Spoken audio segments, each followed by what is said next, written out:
तो class 12th physics में electromagnetic induction में आज से पढ़ेंगे eddy current. Chapter electromagnetic induction ही है, बट उसी में हम लोग टॉपिक पढ़ेंगे एडी करंट्स।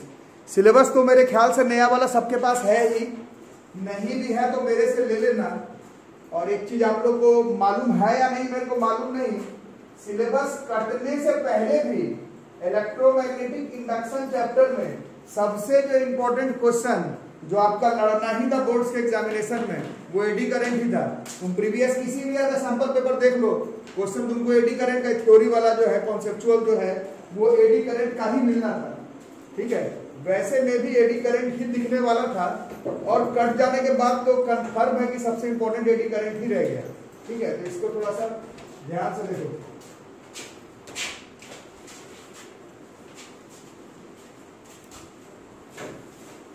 ठीक है, तो सिलेबस कटने के बाद तो एडी करंट एकदम इस चैप्टर से कंफर्मेशन आएगा।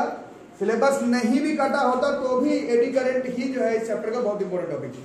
तो आज से पढ़ेंगे एडी करंट किसको कहते हैं। ठीक है, eddy current very important topic है और यू कैन से सबसे इंपॉर्टेंट टॉपिक भी है। और जो लोग रेगुलर क्लास कर रहे थे ऑनलाइन देखे होंगे, बड़ा कंसेप्चुअल चैप्टर है ये, है ना। सब चीज कनेक्टेड है बिल्कुल, है ना।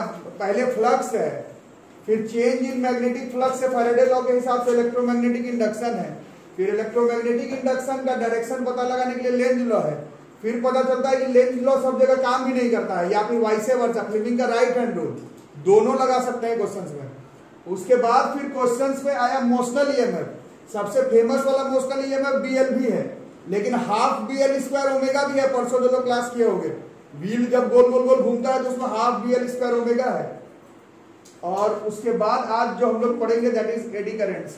ठीक है, और सीबीएसई जो अपना सैंपल पेपर दिया है, एक तो दे दिया है तो सबके पास होगा ही, है ना। उसको सॉल्व करना शुरू करो। 10 कम से कम देगा सीबीएसई बोर्ड्स के लिए इस बार। वैसे में भी आप लोगों को कोई अलग से सैंपल पेपर खरीदने का जरूरत नहीं पड़ेगा, सीबीएसई ही प्रोवाइड करेगा सैंपल पेपर, है ना। तो उसी को फॉलो करना। तो from today we will study eddy currents. तो आज ही के क्लास मतलब एडी करंट को एक साथ ही खत्म कर देंगे, क्योंकि इसमें कोई न्यूमेरिकल सेक्शन है नहीं।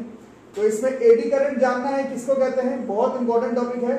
एडी करंट क्यों है, किस लिए है, वो नंबर 2 पर। तीसरा, एडी करंट के वजह से हीट लॉसेज होता है, जो कि बहुत इंपॉर्टेंट टॉपिक अलग से भी था। हीट लॉसेज ये अलग से भी एक टॉपिक था, इसको काट दिया है तो हम लोग इसी में पढ़ लेंगे थोड़ा सा। इसमें नहीं था एक्चुअली में, जो मैग्नेटिक्स में एक टॉपिक बहुत सारा पीछे का काट दिया, आप लोग देखे होंगे मैग्नेटिक्स का, उसी में था ये हीट लॉस। फिर उसको कम कैसे कर सकते हैं एडी करंट के लॉसेस को, और एडी करंट को आखिर कहां पर यूज करते हैं फिजिक्स में। क्योंकि इस टॉपिक्स में न्यूमेरिकल नहीं है तो थ्योरी पोर्शन ही आएगा आपके बोर्ड्स, बोल लो जेई बोल लो, नीट के एग्जाम में बोल लो, थ्योरेटिकल कॉन्सेप्ट ही कुछ आएगा इस चैप्टर। ठीक है, तो पहले बात करते हैं एडी करंट किसको कहते हैं। उसके लिए 2 एक्सपेरिमेंट देख लेना। एक्सपेरिमेंट 1 को पहले देख लेते हैं। ये एक्सपेरिमेंट 1 है। एक्सपेरिमेंट 1 देखो, ये एक सेल है, ठीक है, ये स्विच है और ये एक सोलोनॉइड है। पढ़ लिए हैं सब लोग सोलोनॉइड, है ना। 10th क्लास से लेकर 12th क्लास तक magnetic effect of electric current में कोई टॉपिक लड़ता है परीक्षा में तो सोलोनॉइड है, चाहे वो जहां से लड़ जाए। तो इसमें भी है सोलोनॉइड का काम। तो ये एक सोलोनॉइड है, इसको एक इलेक्ट्रोमैग्नेट के ऊपर बांध दिया गया है। ठीक है, और स्विच को ऑन कर दिया गया है, करंट इसमें से पास कर रहा है। ठीक है, करना क्या है, इसके ऊपर एक लाइट मेटल का डिस्क रखना है, कॉपर का, एल्यूमिनियम का डिस्क। जैसे ही रखोगे ऐसे, बस या तो पहले से रख करके रखो, और जैसे ही स्विच ऑन करोगे देखोगे जो डिस्क है वो हवा में उड़ जाएगा। ठीक है, ये बहुत इंपॉर्टेंट फिजिक्स का एक्सपेरिमेंट है। इससे हमें बहुत कुछ नया चीज मालूम चलेगा। इसी एक्सपेरिमेंट से थोड़ा सा हम लोग जानते हैं कि किसको कहते हैं एडी करंट। ठीक है, पहले एक्सपेरिमेंट को एनालाइज कर लो, फिर बताता हूं एडी करंट किसको कहते हैं। एक्सपेरिमेंट समझ में आ गया क्या था। Solenoid, electromagnet, switch on, current इसमें से जैसे ही बहना स्टार्ट हुआ तभी एक हल्का सा मेटल का डिस्क, बहुत भारी लगाओगे तो फिर तो ग्रेविटेशन, वेट वो सब का भी कॉन्सेप्ट आने लगेगा, तो वो थोड़ी पढ़ रहे हैं हम, है ना। एकदम हल्का लाइट मेटल का डिस्क लाओगे तो दिखेगा वो हवा में उड़ जाते हो, फिर वो ग्रेविटी के वजह से थोड़ी देर के बाद नीचे आ जाएगा। फिर जैसे ही स्विच को ऑफ करोगे तो भी वो दिखेगा उड़ते हुए, जब ऑन ऑफ करोगे तब वो उड़ते हुए दिखेगा। ठीक है, तो इस चीज को हम लोग इस एक्सपेरिमेंट को अभी ध्यान में रखेंगे। क्यों हुआ, क्या हुआ, किस लिए हुआ, वो देखते हैं। पहले एक्सपेरिमेंट को पहले समझ लेते हैं। ठीक है, सेकंड नंबर एक्सपेरिमेंट ये है, ये सेकंड नंबर एक्सपेरिमेंट है। इसमें देखो, ये नॉर्थ पोल है, ये साउथ पोल है, बार मैग्नेट का या फिर हॉर्स मैग्नेट का, जो भी देख लो। ये एक पेंडुलम टाइप का अरेंजमेंट है, बट उसमें से बॉब को नहीं लटकाया गया है, फ्लैट मेटल का प्लेट को लटकाया गया, जैसे कॉपर का फ्लैट मेटल का प्लेट को लेकर के लटका दिया गया, पेंडुलम जैसा ही अरेंजमेंट में। ठीक, तो क्या होगा ऐसे फ्लैट, ऐसे क्या बोलते हैं, पेंडुलम के अरेंजमेंट में मेटल का प्लेट को ऐसे हाथ से मार दिए तो इस तरह से अपना ऑसिलेशन पूरा करेगा। मान लो 1 सेकंड में कितना ऑसिलेशन पूरा करता है, कुछ बोलो, मान लो 10 पूरा करता है, 1 सेकंड में ऐसे 10 बार पूरा अप डाउन करता है। ठीक है, देखा ये गया है कि जैसे ही मेटल बोल रहा हूं, मैग्नेट के पोल्स के बीच में इसको अप डाउन करवाया जाए, तो ऐसे बिना मैग्नेट के अगर 10 बार ऑसिलेशन पूरा कर रहा था, तो मैग्नेट के साथ 2 बार या 4 बार या 6 बार ही ऑसिलेशन जो है वो पूरा करेगा। ये दोनों एक्सपेरिमेंट को ध्यान में रखना है। इस एक्सपेरिमेंट में क्या हुआ, ये मेटल का डिस्क इसके साथ कनेक्टेड भी नहीं था, उड़ गया, और यहां पर क्या हुआ, जो ऑसिलेशन कर रहा था मेटल का प्लेट, वो डैम्ड हो गया। क्लास 11 में पढ़े थे हम लोग डैम्ड ऑसिलेशन अगर आपको नहीं भी याद आ रहा है तो एक्चुअली में ऑसिलेशन का एम्पलीट्यूड कम हो जाना है, फ्रीक्वेंसी धीरे कम हो जाना है। बिना मैग्नेट के अगर 10 ऑसिलेशन पूरा कर रहा है तो मैग्नेट के बीच में 4 ही ऑसिलेशन पूरा किया। ये दोनों क्यों किया, किस लिए हुआ, वो आगे बताता हूं।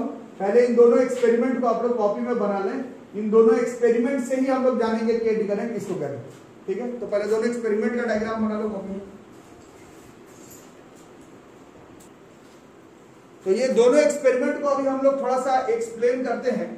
उससे पहले हम लोग थोड़ा सा रिकॉल कर लेंगे इस पूरे चैप्टर में इलेक्ट्रोमैग्नेटिक इंडक्शन जो लोग रेगुलर पढ़ रहे हैं। फाइनल समरी क्या है, फाइनल समरी था कि एक कॉइल था, 10th में भी पढ़े थे। ये कॉइल है, ये क्या है, एक बार मैग्नेट है। क्या सिखाया गया है, जैसे ही इस बार मैग्नेट को, क्लास लगभग सब लोग किए होंगे, जैसे ही इस बार मैग्नेट को इस कॉइल के नजदीक लेकर के आते हैं तो यहाँ पर मौजूद अगर कोई गैल्वेनोमीटर है उसमें डिफ्लेक्शन शो होता है। यही इस चैप्टर का समरी है।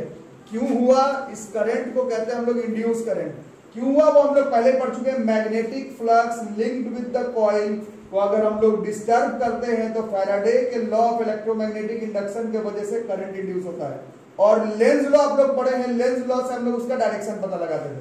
जो लोग क्लास के याद होगा, लेंज लॉ कहता है इंड्यूस करंट का डायरेक्शन ऐसा होगा कि वो अपने कॉस को अपोज कर देगा, कॉस को अपोज। तो ये डायग्राम तो आपके कॉपी में भी पहले से है। इसमें क्या होता है, इसका कॉस कौन है, क्लास में बताया था। इसका कॉस कौन है, बोलो बोलो बोलो, अंदर बाहर नहीं, ठीक से बताओ। इसमें क्या कॉस है, नॉर्थ पोल का नजदीक आना। मैं लिखवाया भी हूं हिंदी में। इस डायग्राम में नॉर्थ पोल का नजदीक आना कॉस है। तो इंड्यूस करंट ऐसा प्रोड्यूस होगा कि अपने कॉस को अपोज कर दे। कॉस को अपोज करने के लिए क्या होगा, ये वाला जो चेहरा है इस पे नॉर्थ पोल आना चाहेगा। इस पे नॉर्थ पोल आने के लिए करंट का डायरेक्शन ऐसा होना चाहिए, करंट ऐसे। तब क्लास किए होगे, याद होगा।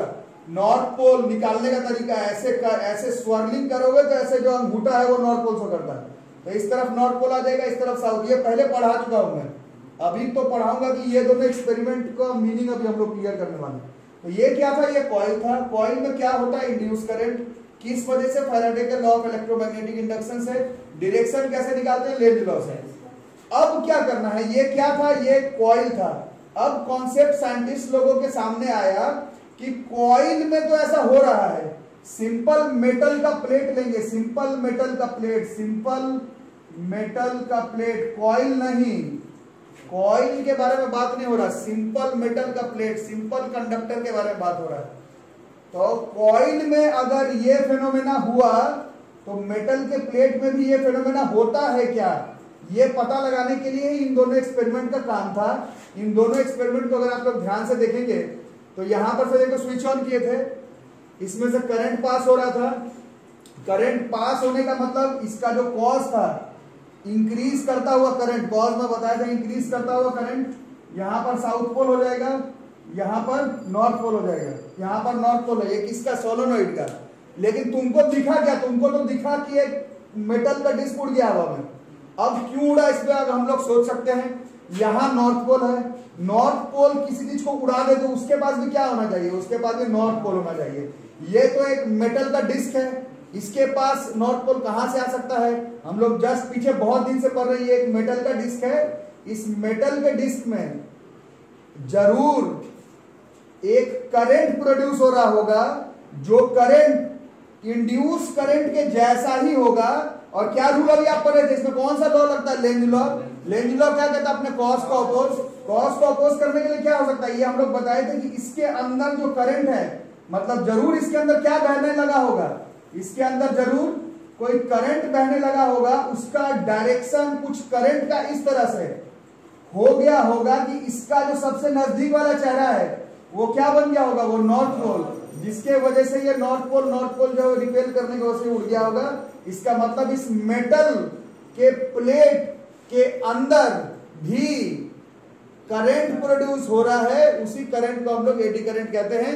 सिंपल भाषा में बात करूं तो अगर कुछ भी समझ में नहीं आया तो सिंपल भाषा में बात करो, मेटल के प्लेट होना चाहिए, मेटल का प्लेट, कॉइल नहीं, मेटल के प्लेट के अंदर वाले इंड्यूस करंट को ही हम लोग एडी करंट कहते हैं। इतने का ही अंतर है। कॉइल वगैरह में दिखेगा इंड्यूस करंट, और सिंपल मेटल के प्लेट में वही कॉन्सेप्ट है, वही रूल है, वही फॉर्मूला है, उस लेंज लॉ से ही डायरेक्शन भी पता लगाएंगे, लेकिन सिर्फ मेटल के प्लेट में होने वाले इंड्यूस करंट को हम लोग एडी करंट कहते हैं। समझ में आ रहा है? इसका डायरेक्शन हम लोग लेंज लॉ से ही निकालते हैं। फॉर्मूला इस पे कोई न्यूमेरिकल तो है नहीं, लेकिन अगर लगाना पड़े तो जो आप लोग इंड्यूस करंट का फॉर्मूला लिख रहे थे वही वाला इस पे काम कर जाएगा। ठीक है, समझ में आ रही बात? समझ में आएगा ओवरफ्लो करके? ठीक है, आगे मैं फिर से बताता हूं। इस डायग्राम में देखो क्या हो रहा होगा। इस डायग्राम में क्या है? ये मेटल का प्लेट है, ये ऑसिलेट कर रहा था, रुक कैसे गया? ये डैम्ड अचानक से कैसे होने लगा? तो इसमें भी वही कॉन्सेप्ट है। ये नॉर्थ पोल है, ये साउथ पोल है मैग्नेट का, इसके बीच में magnetic field lines, north pole से साउथ पोल।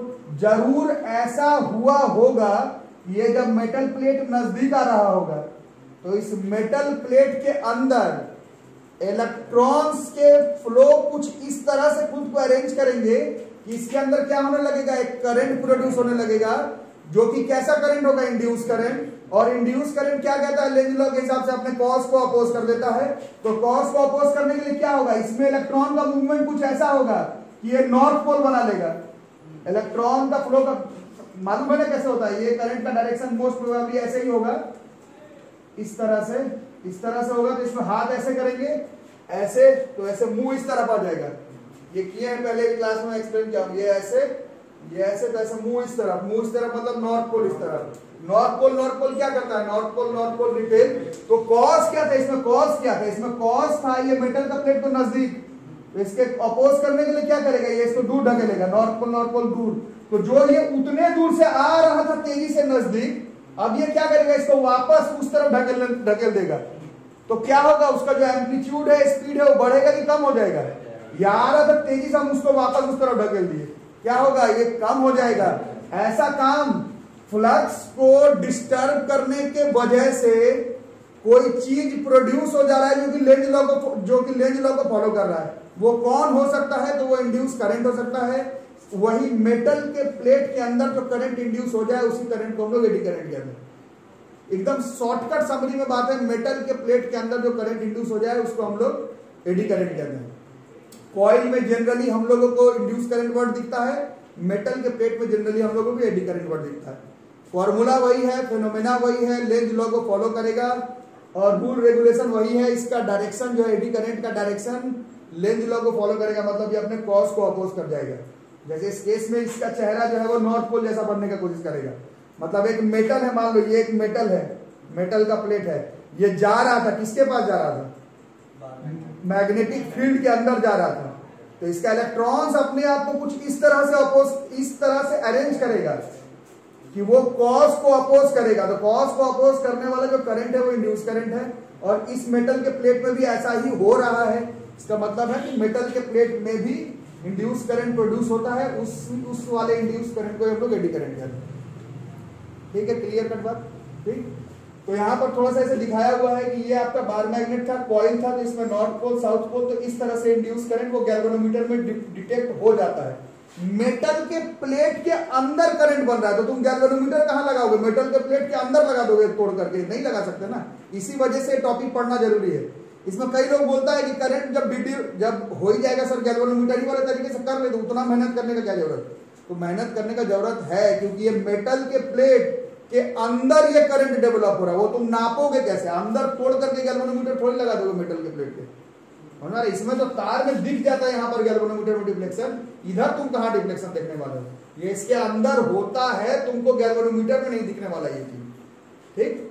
और डायग्राम बना करके बताया हुआ यहाँ पर। ये कंडक्टर है मेटल का प्लेट, इसको भी अगर आप varying magnetic field, electromagnetic induction का लॉ पढ़ोगे, मैग्नेटिक फील्ड चेंज होगा तो मैग्नेटिक फ्लक्स चेंज होगा, मैग्नेटिक फ्लक्स चेंज होगा तो इलेक्ट्रोमैग्नेटिक इंडक्शन होगा, जिसके वजह से इंड्यूस करंट प्रोड्यूस होगा। यहाँ वाला तो गैल्वेनोमीटर में दिख जाता है। ये इस मेटल प्लेट के अंदर ही वर्ड आप लोग सुनोगे, वर्लपूल नाम भी सुनोगे। वर्ल इस तरह से गोल गोल गोल गोल गोल तेजी से घूमने वाली बात है। सर्कुलेटिंग करंट भी इसको कहते हैं, वर्ल करंट भी कहते हैं। इंड्यूस करंट तो है ही एक तरह का, एडी करंट है। और फौकॉल्ट नाम के साइंटिस्ट ने सबसे पहले इस फेनोमेना को, इस एक्सपेरिमेंट से वेरीफाई किया था, इसलिए इसको हम लोग फौकॉल्ट करंट भी कहते हैं, सर्कुलेटिंग वर्लिंग करंट भी कहते हैं। सिंपल सा लैंग्वेज में बात करें तो एक मेटल प्लेट को, सिंपल मेटल का प्लेट, कॉइल नहीं, में अगर आप मैग्नेटिक फील्ड को वेरी करवा करके, टेंथर को समझाया जाता है मैग्नेटिक फील्ड, ट्वेल्थर को वर्ड मैग्नेटिक फील्ड नहीं, मैग्नेटिक फ्लक्स है। जैसे magnetic flux link with the coil नहीं, तुम किसी तरह से magnetic flux link with the conductor भी अगर चेंज करोगे तो भी इसमें फैराडे का लॉ ऑफ इलेक्ट्रोमैग्नेटिक इंडक्शन लगेगा। और अंदर इलेक्ट्रॉन्स का अरेंजमेंट इस तरह से होगा कि एक करंट प्रोड्यूस हो जाएगा, क्योंकि वो प्रोड्यूस हुआ करंट है, इसलिए उसको इंड्यूस करंट ही कहते हैं। मेटल के प्लेट के अंदर जो इंड्यूस करंट बन रहा है उसको हम लोग एडी करंट कहते हैं। ये आपका कॉन्सेप्ट है, ठीक है? कोई डाउट इसमें? इसको फटाफट लिखिए। बाकी डेफिनेशन लिख लो तुम लोग आराम से। तो eddy currents are the currents induced, किसमें है? In the bulk pieces of the conductor. देखो लूप वर्ड कहीं पर भी नहीं आ रहा, व्हेन द, लेकिन डेफिनेशन वही है, when the amount of magnetic flux linked with the coil. पहले लिखे थे, आज से 5 क्लास पहले तक यही वर्ड लिखे हो, magnetic flux linked with the coil. Coil के जगह पर कंडक्टर आ गया तो इंड्यूस करंट ही एक खास तरह का इंड्यूस करंट बन गया, जिसको कि हम लोग एडी करंट कहते हैं। अब इसका जो फ्लो का पैटर्न है वो किस तरह से रिजेंबल करता है? स्वर्लिंग एडीज या फिर व्हर्लपूल के तरह का होता है। इस वजह से इस करंट को हम लोग एडी करंट कहते हैं। इस करंट्स के बारे में सबसे पहले फौकॉल्ट नाम के साइंटिस्ट ने 1895 में बताया था, इसलिए इस करंट को हम लोग फौकॉल्ट करंट भी कहते हैं। अब जैसे मैग्नीट्यूड ऑफ इंड्यूस्ड करंट का जो फॉर्मूला होता है वो हम लोग जानते हैं, आई का magnitude of induce current, magnitude of induce current पहले भी पढ़ चुके हैं, आई बराबर ई बाई आर। इसमें इंड्यूस्ड ईएमएफ, और जिस तरह से हम लोग इंड्यूस्ड ईएमएफ फैराडे का लॉ ऑफ इलेक्ट्रोमैग्नेटिक इंडक्शन से निकालते थे, अभी भी वैसे ही निकालना है। करंट नया टाइप का करंट तो देख रहे हो एडी करंट, बट इसको निकालना बिल्कुल वैसा है जैसे कि आप लोग इंड्यूस करंट निकाल रहे थे। वो यहां से भी दिख जाएगा डायरेक्शन ऑफ एडी करंट किस तरह से, जैसे इंड्यूस करंट का फाइंड करते थे लेंज रूल से या फिर फ्लेमिंग राइट हैंड रूल से, उसी तरह से निकल जाएगा। फाइनल समरी क्या है? फाइनल समरी कहता है एडी करंट कुछ नहीं है, these are basically the induce current ही है, अभी भी इंड्यूस करंट है, बट किस में? बॉडी ऑफ अ कंडक्टर है, कॉइल वर्ड नहीं है, बट रूल वही है, due to change in magnetic flux linked with the coil, पहले था कंडक्टर अब है, इस करंट को हम लोग एडी करंट कहते हैं। ठीक है, फटाफट लिख लो।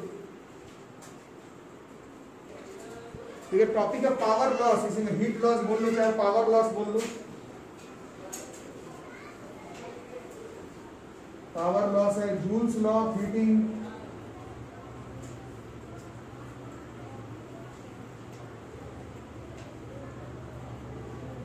तो ये सब इतना डिटेल्स में नहीं है। ये मेटल के अंदर करंट खुद से बन रहा था, तुम चाह भी नहीं रहे थे, और मेटल के अंदर रेजिस्टेंस होता है, जहां करंट जहां रेजिस्टेंस वहां पर joules law of heating H बराबर I स्क्वायर RT बोल लो, या फिर करंट इलेक्ट्रिसिटी से पावर बराबर कितना था?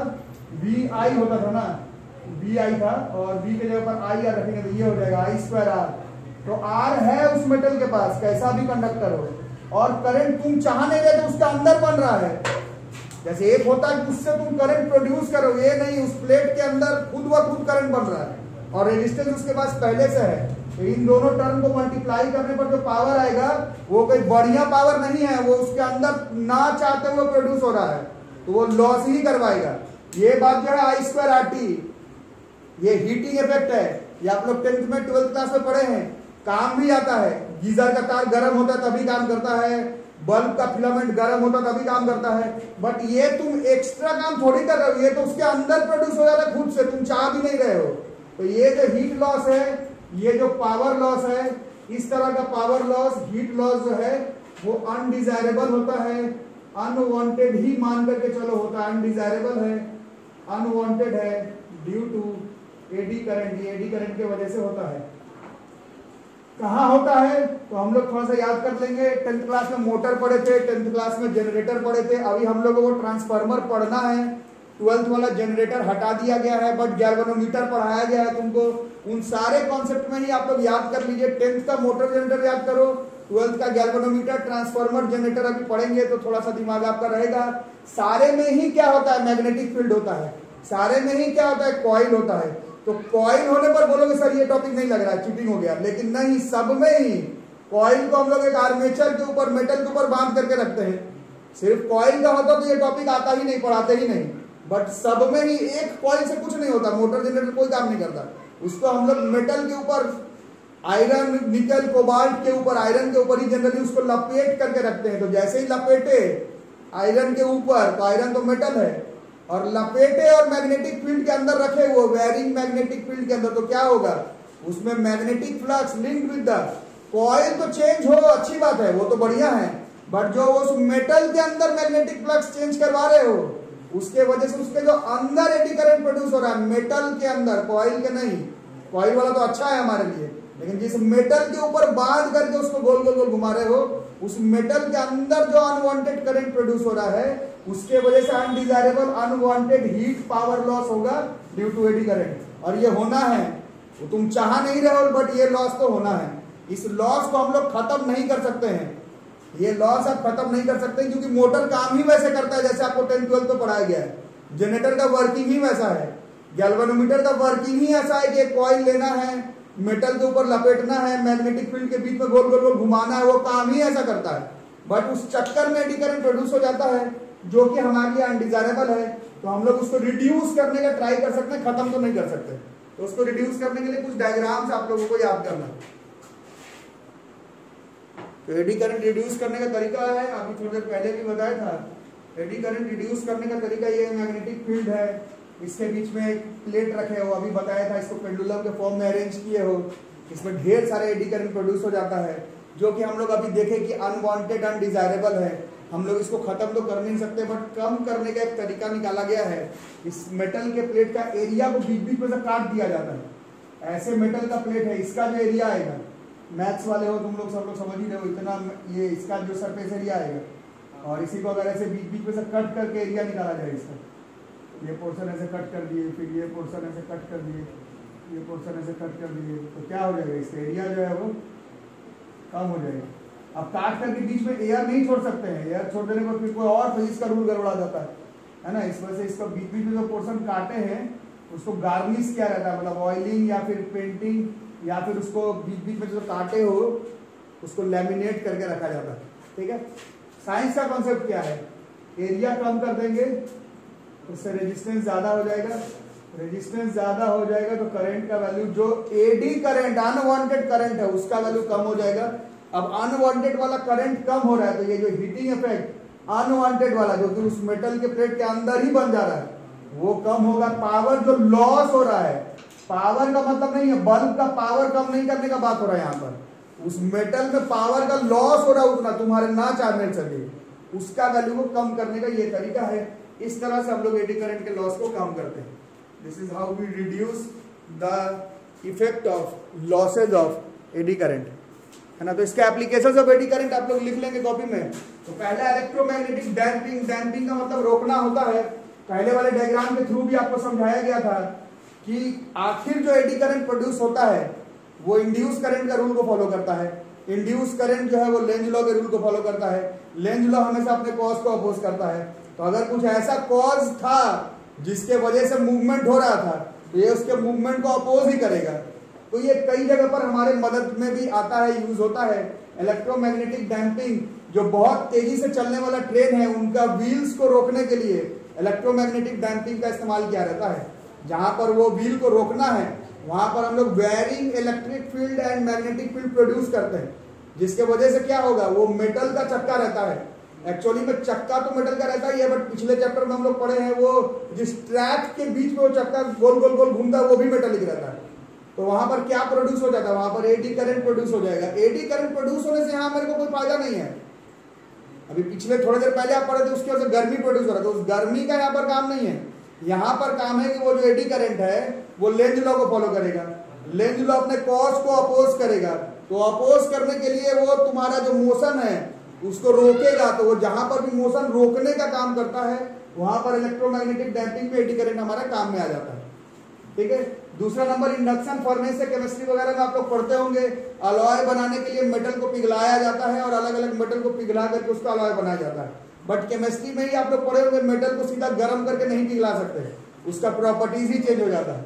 तो हम लोग क्या करते हैं, जिस मेटल को पिघला करके मिक्सचर में अलॉय बनाना है उसमें हम लोग कुछ इस तरह से इलेक्ट्रिक फील्ड और मैग्नेटिक फील्ड के बीच में उसको प्लेस करके रखते हैं कि उस मेटल के प्लेट के अंदर क्या डेवलप होने लगे, एडी करंट, जिसके वजह से उसमें हीटिंग प्रोड्यूस हो जाएगा बहुत ज्यादा, और उतना ज्यादा हीट से वो पिघल जाता है और हमारे काम में आ जाता है जहां उसको पिघला करके अलॉय अलॉय बनाना हो। फिर मैग्नेटिक ब्रेक्स में तो आपको अभी बताई दिया, ब्रेक्स में गाड़ी वगैरह में इस्तेमाल होता है ना। इलेक्ट्रोमैग्नेटिक डैम्पिंग का इस्तेमाल गैल्वेनोमीटर में भी है। आप लोग गैल्वेनोमीटर कुछ दिन पहले पढ़े थे, गैल्वेनोमीटर में हम लोग पढ़े थे, पूरा फेनोमेना आपको बता दिया था। टॉर्क लगता था कॉइल पे, टॉर्क लगने के वजह से वो ऐसे ऐसे ऐसे ऐसे ऐसे होकर के थोड़ी देर के बाद रुक जाता था। वो उस समय समझने के लिए ठीक था, बट आज आप समझिए वो उतने बार डिफ्लेक्ट होकर के रुकेगा तो सही रीडिंग थोड़ी दे पाएगा। ठीक है। इसका मतलब क्या था, गैल्वेनोमीटर जो आप लोग वर्किंग पढ़े सब ठीक है, बट वो उतने बार घट घट घट घट होकर के नहीं रुकता, एक ही बार में रुक जाता है। उसको रोकने में भी यही हेल्प करता है हमारा एडी करंट। क्योंकि गैल्वेनोमीटर का डायग्राम आपको याद होगा, कॉइल के अंदर एक सॉफ्ट आयरन कोर ही होता है, उसी को मैग्नेटिक फील्ड के अंदर गोल गोल गोल घुमाते थे। तो उसमें क्या होगा, तुम ना चाह रहे हो फिर भी उस कॉइल में कोई दिक्कत नहीं है, उसके अंदर जो मेटल है जिसके ऊपर उस कॉइल को बांधे हो उसमें एडी करंट प्रोड्यूस हो रहा है। एडी करंट इस तरह से प्रोड्यूस होगा कि उसका जो डायरेक्शन है वो ऐसा होगा, वो अपने कॉज को अपोज कर जाए। तो जो टॉर्क लगाना उसका कॉज था उसको अपोज कर देगा। तो 10 बार घट घुट अगर होता तो इसके वजह से वो 2 ही बार में रुक जाएगा। एडी करंट का यूज है वहां पर भी, अनडिजायरेबल भी है। वो तुम्हारा कॉइल धीरे धीरे गर्म हो जाएगा, बहुत ज्यादा यूज नहीं कर पाओगे, वो भी ठीक है, बट वो रुकता भी फटाफट जो है वो electromagnetic damping due to application of eddy current है। ठीक है। घर पे जो तुम्हारा पावर मीटर, एनर्जी मीटर जिसको बोलते हो, आज के डेट में जो डिजिटल इलेक्ट्रिक मीटर आता है, पहले जो मीटर आता था उसमें जिसके घर में होगा या पहले देखे होगे, उसमें ऐसे गोल गोल गोल गोल ऐसा एक डिस्क दिखता था मूव करते हुए, गोल गोल गोल। जब मोटर ऊपर चला दोगे तो बहुत तेजी से गोल गोल गोल घूमने लगता, अदरवाइज ऐसे धीरे धीरे धीरे धीरे चलते रहता है। जिन लोगों के पास है घर में देखे होगे, उसमें करंट दिखता भी है, उसमें लाल कलर का देखे हो कभी, ऐसे गोल गोल गोल गोल गोल घूमता है, उसमें एक रेड रीडिंग भी आता है। वो रेड रीडिंग जो है वो एडी करंट का है, करंट उसमें रीड हो जाता है। एक्चुअली में क्या होता है आप लोग समझ रहे हैं ना, घर पर जो मीटर जो रीडिंग है वो, ये मत आज के बाद घर में जाके बोल देना कि वो जो एडी करंट है उसी का रीडिंग है, उसका हम लोग बिजली बिल भर रहे हैं, वो नहीं कॉज है। वो तो तुम्हारा जो उसके अंदर कॉपर का डिस्क लगा हुआ रहता है गोल गोल गोल घूमने के लिए, उसके अंदर एडी करंट प्रोड्यूस हो जाता है, और वो प्रोड्यूस होने के वजह से क्या करेगा, वो अपने कॉज को अपोज कर देता है। कॉज क्या था, जो तुम घर पे बिजली इस्तेमाल कर रहे हो उसके वजह से वो जो कॉपर का डिस्क बहुत तेजी से गोल गोल गोल नाचता, बट एडी करंट उसके अंदर ऐसा बनेगा कि अपने कॉज को अपोज कर ले, तो उतना तेजी से वो तुम्हारे उस इंस्ट्रूमेंट के अंदर फिट ही नहीं हो पाएगा। इतना फिट होना चाहिए कि दिखे गोल गोल होते हुए। तो उस वजह से हम लोग वहां पर खुद ही एडी करंट आपका अप्लाई हो जाता है। और जिन लोगों के घर में वो व्हाइट व्हाइट व्हाइट जो गोल गोल गोल घूमता है, उसमें लाल लाल जो रीडिंग से होता है, वो लाल लाल जो फट फट रीडिंग आता है, वो जो है वो एडी करंट का है। अनडिजायरेबल है, उसका कोई रीडिंग में काम नहीं आएगा, उसका बिजली बिल तुम नहीं भर रहे हो, बट एडी करंट का यूज एप्लीकेशन इस तरह से है। ठीक है। तो ये चैप्टर हमारा हो गया, इसमें कोई न्यूमेरिकल नहीं है, फॉर्मूला वही है जिस तरह से आप इंड्यूस करंट निकालते थे, एडी करंट का फॉर्मूला, बट कोई न्यूमेरिकल नहीं है। ठीक है। तो इसमें अब नेक्स्ट टॉपिक हमारा सेल्फ इंडक्शन और म्यूचुअल इंडक्शन। सिलेबस नहीं है किसी के पास तो मेरे से ले लेना, देखना टॉपिक बाय टॉपिक मिल जाएगा। नेक्स्ट टॉपिक सेल्फ और म्यूचुअल इंडक्शन है, अगले क्लास में करते हैं। ठीक है, इसको ठीक से नोट कर लो सारे।